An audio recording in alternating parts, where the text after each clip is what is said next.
Guys, welcome to my mini blog. ಇವತ್ತು ಭಾನುವಾರ ಆಗಿರೋದ್ರಿಂದ 8 ಗಂಟೆವರೆಗೂ ಮಲಗಿ ಈಗೆದ್ದು ಇವತ್ತು ಭಾನುವಾರ ಆಗಿರೋದ್ರಿಂದ ಮನೆಯಾಗಿದ್ರೆ ಭಾರಿ ಬೈತಾರಂತೇಳಿ ಈಗ ಹಕ್ಲಿ ಹೋಗೋಣ ಬನ್ನಿ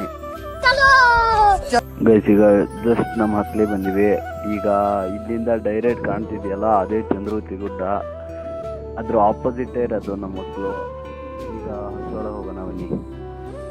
ಇವತ್ತು ಈ ಅನಾನಸ್ ಬಗ್ಗೆ ತಿಳ್ಕೊಳ್ಳೋಣ ಬನ್ನಿ. ಈ ಅನಾನಸ್ ಇದೆಯಲ್ಲ, ಇದು ದಕ್ಷಿಣ ಅಮೇರಿಕದ್ದು. ಇದನ್ನ 15ನೇ ಶತಮಾನದಲ್ಲಿ ಪೋರ್ಚುಗೀಸರು ನಮ್ಮ ಭಾರತಕ್ಕೆ ತಂದರು. ಇದು ಈಗ ಎಲ್ಲ ಕಡೆ ಇದು ಲಾಭದಾಯಕವಾಗಿರೋದ್ರಿಂದ ಈಗ ಎಲ್ಲರೂ ಇದೇ ಅನಾನಸ್ನೇ ಬೆಳೀತಾ ಇದ್ದಾರೆ. ಈಗ ನಾವು ಬೆಳೆದೀವಿ ಕಸುವಾಗಿ.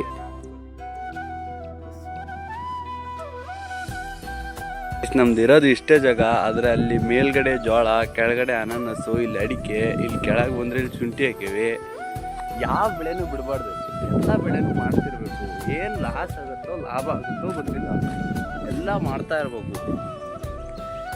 ಇದೇ ಶುಂಠಿಗೆ ಇವತ್ತು ಕಸುವಾಗಿ ಗೊಬ್ಬರ ಕಾರ್ಯಕ್ರಮ ಐತೆ. ಈಗ ಹೋಗಿ ಗೊಬ್ಬರ ತರೋಣ ಬರ್ರಿ.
ಶುಂಠಿಗೆ ಕಸುವಾಗಿ ಗೊಬ್ಬರ ಹಾಕಿದ್ಮೇಲೆ ಈ ಥರ ಕಾಣ್ತಾ ಇದೆ ಶುಂಠಿ ಬಟ್ಟೆ. ಇಲ್ಲಂತೂ ಈಗ ಗೊಬ್ಬರ ಹಾಕಾಯ್ತು. ಈಗ ಅಲ್ಲಿ ನಮ್ಮದು ಪ್ಲ್ಯಾಟ್ನಲ್ಲಿ ಒಂದಿಷ್ಟು ಅನಾನಸಿಗೆ ಕಳ್ಳನಶಿಕೆ ಹೊಡೆದೈತಿ. ಈಗ ಅಲ್ಲೂ ಕಂಡ್ಬನ್ನಿ ಗೈಸ್. ಅನಾನಸ್ನಲ್ಲಂತೂ ಮುಕ್ಳರೆ ಕಳೆ ಇದೆ, ಅದಕ್ಕೆ ಈಗ ಕಳ್ಳನಶಿಕೆ ಹೊಡೆಯೋ ಟೈಮು. ಈಗ ಈ ಕಡೆ ಅರ್ಧ ನಿನ್ನೆ ಹೊಡೆದಿದ್ದೀವಿ, ಇನ್ನು ಇರೋದು ಈಗ ಮೇಲಿದೆ ಸ್ವಲ್ಪ. ಈಗ ಅದು ನೋಡಿಯಕ್ಕೆ ಹೋಗೋಣ ಬನ್ನಿ.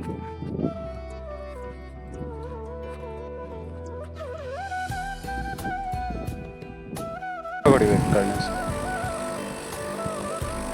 ಕಸುವಾಗಿ ಹೆಂಗೆ ಹೊಡಿಬೇಕು ಅಂದರೆ ಕಳ್ಳನಶಿಕೆನ ಕಳೆ ಎಲ್ಲ ತಗೋಬೇಕು, ಸಮ್ಮ ಕಸುವಾಗಿ ಕುಡಿಸ್ಬೇಕು ಕಳಿಗೆಲ್ಲ.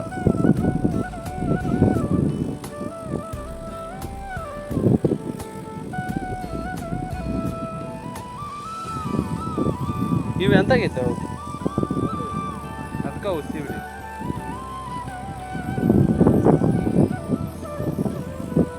ಈಗ ಕಸು ಗಣೇಶ್ ಕಟ್ತೀವಿ.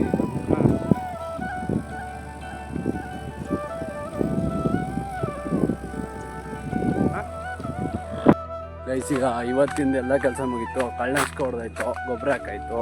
ಈಗ ಮನೆ ಕಡೆ ಸಿಗೋಣ ನೆಕ್ಸ್ಟ್ ಬ್ಲಾಗ್ನಲ್ಲಿ. ಪೀಸ್.